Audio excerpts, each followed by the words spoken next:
Hi guys! Welcome back to Teacher Rod Tech. May luma ka bang laptop na bumibigay na yung battery? Gusto mo mag-upgrade o kaya magpalit?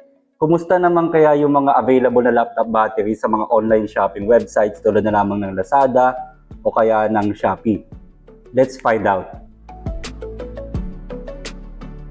So ito yung luma nating laptop na ginagamit. Medyo palyado na yung baterya nito. So check natin kung paano nalalaman kung nagluluko yung baterya. Charge natin.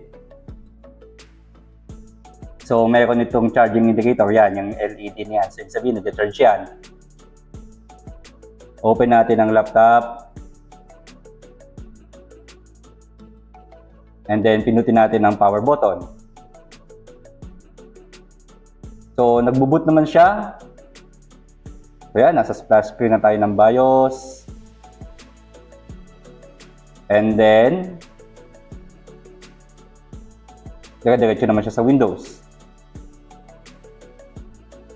Yan. So login muna tayo. So para ma-check natin yung status ng ating battery, punta tayo sa Device Manager.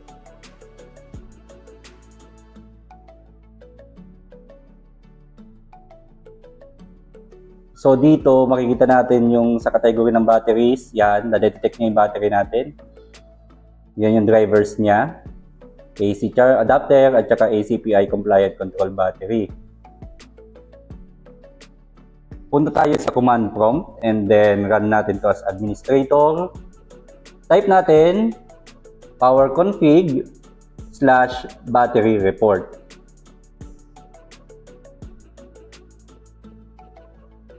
So, lalabas dito na result is battery life report saved to file path. Ito yung path niya. So, C: sa Windows, System32 folder, at battery report.html. Punta tayo sa File Explorer, sa C drive. So, navigate tayo dito sa path na to. Windows, and then System32, saan yun? Yun, System32. And then, yung ating file, battery report.html. B, battery report. Ayun, nasa baba. Yan, battery report. So, HTML siya. Pag dinouble click natin, bubukas siya sa ating web browser kasi HTML file siya.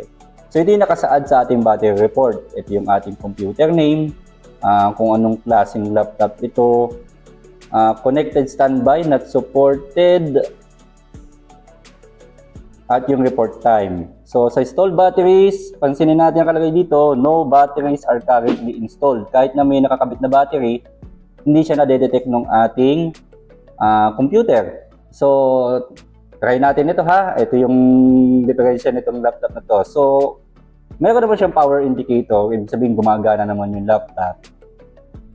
Wala siyang indicator nung battery charge level dito sa ating taskbar. Pag binunot natin yung ating power adapter,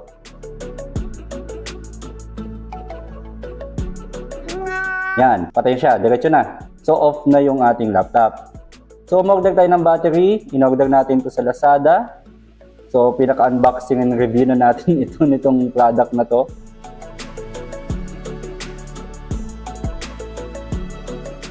Yan. Buksan muna natin. Okay naman yung packaging niya. Secure naman. May bubble wrap naman. Nakakahon naman. Kaso unmarked talaga yung kanyang kahon kasi aftermarket battery. So pansinin natin, ito yung model ng baterya natin. Chinek ko muna ito bago ko orderin.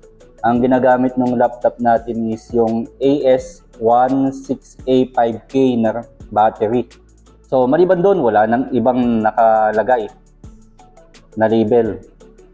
Yan, walang kahit na anong indicator maliban doon sa model number ng battery. Maganda naman yung pagkakabalot yan, mayroong foam. Ayos din may foam. And ito yung battery natin. So, si battery, nakabalot sa anti-static na bag. And Yan. Aftermarket. Yan, aftermarket ito. Siya nga yung nakalagay na battery model. Pero obviously naman ito ay aftermarket na. Hindi lang natin alam kung ito yung repack o ito ba talaga ay sadyang OEM na battery. Mukha naman siyang bago. Ang ganda naman yung physical characteristics niya. So, kalas tayo ng laptop. So, kailangan natin dito ng screwdriver at saka ng plastic na spudger, yung pantanggal natin. So, 4 na screws muna. Tatanggalin natin itong cover na to.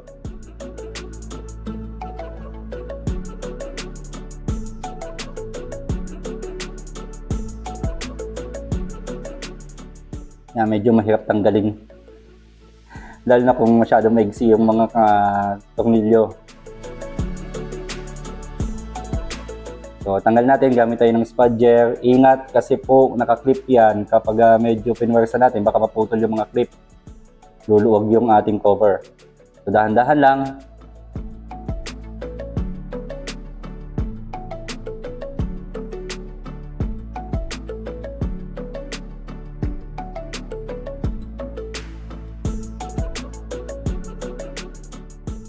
Yan, tanggal na.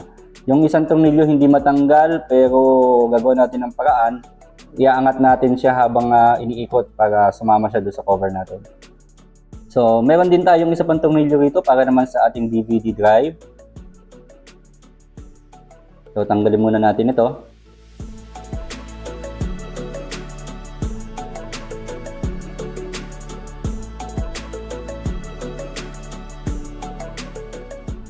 Yan. So, tatanggalin natin yung ating DVD. Okay. DVD drive, itabi.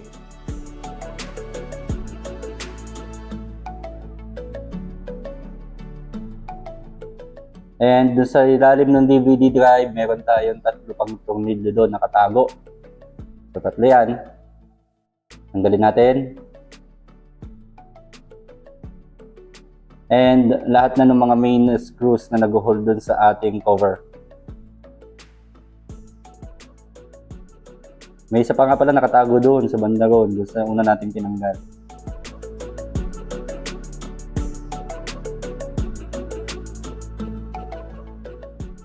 So, fast forward tayo.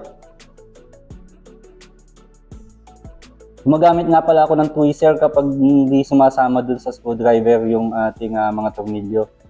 Inaangat ko na lang tapos diretso rin ang ikot para madaling matanggal.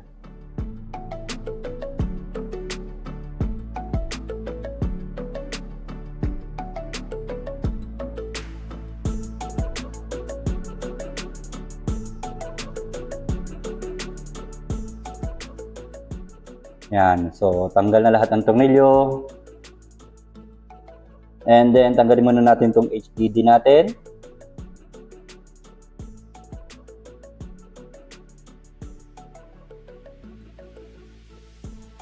Okay. And then, pagtanggal na ng ating cover. So, paalala, yung cover na to, naka-clip lang din yan. So, kailangan dahan-dahan natin itong i-pry. Kasi baka matanggal nga uli yung mga clip. So, pag naputol kasi yung clip, mahirap na siyang ibalik. Luwag na. Kahit lagyan natin ng tornilyo, nakakawang ngayon yung cover natin. So, ingatan natin yung pagtanggal.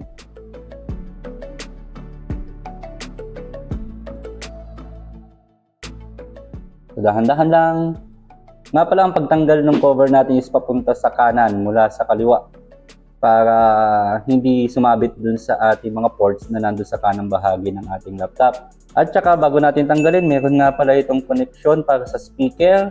Kailangan tanggalin din muna natin yon bago natin iangat mismo yung cover. Okay, tanggal na yung cover natin. So ito yung ating battery. Yan yung stock na battery ng laptop natin. So ito yung pinaka-connection niya. Tanggalin natin yung battery. Yan. So ito yung stock tulad ng nabanggit ko kanina. Ito yung talagang battery na kasama ng laptop natin nung pagkabili. Kung mapapansin ninyo, ito yung original. Ito naman yung replacement. Malaki yung pagkakaiba ng labels natin. So aftermarket talaga yung nabili natin.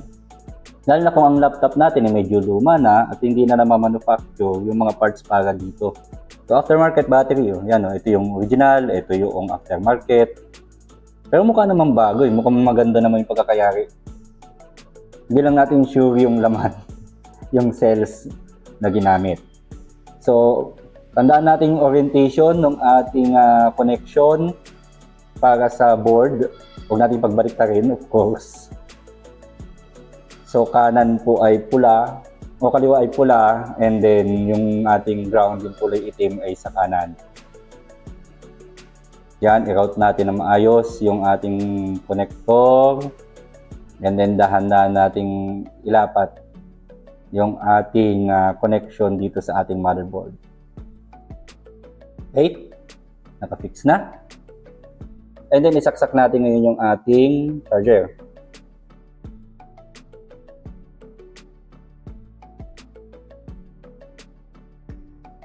Yan.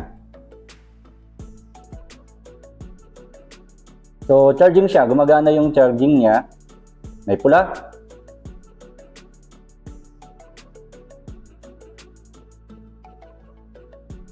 And then, i-reassemble na natin ito lahat.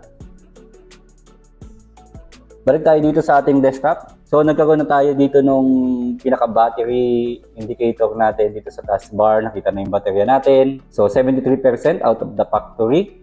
Balik tayo sa ating device manager.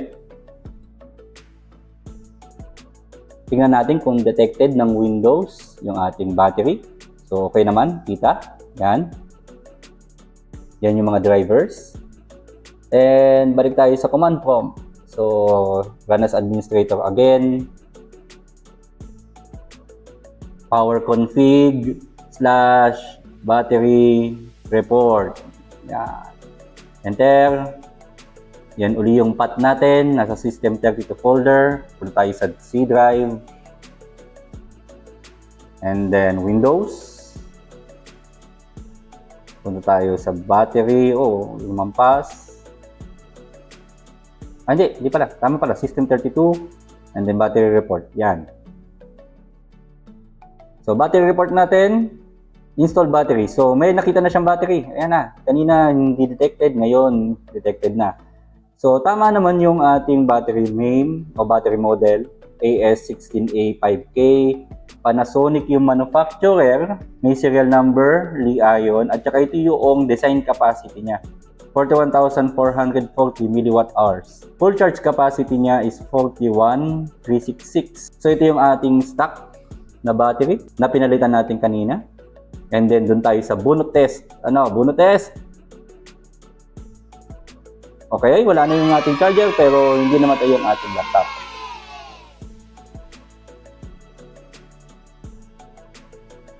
Yan, so ayos. So after natin ma-install yung ating battery, kinakailangan nating i-monitor pa rin ito syempre, di ba? Since aftermarket nga yung battery natin, kailangan pa natin siguro itong gawa ng isang full na discharge cycle. So, charge natin sa 100 and then i-drain natin hanggang sa mamatay. And then full charge natin nang hindi natin pinapakialaman hanggang mapuno uli. And then saka natin i-observe is gaano katagal ba ma-drain sa normal use o kaya naman ay kung pumapalya. So, para ito ma-check natin kung reliable ba talaga yung battery na nabili natin online. So, bibigyan ko kayo ng update dito sa bateryang ito kung sa mga susunod na videos kung okay ba yung performance niya in the long run. At kung nakatulong sa inyo ang tutorial na to, please click the like, share, and subscribe dun sa bandang ibaba. And as always, thank you for watching and I'll see you in the next one.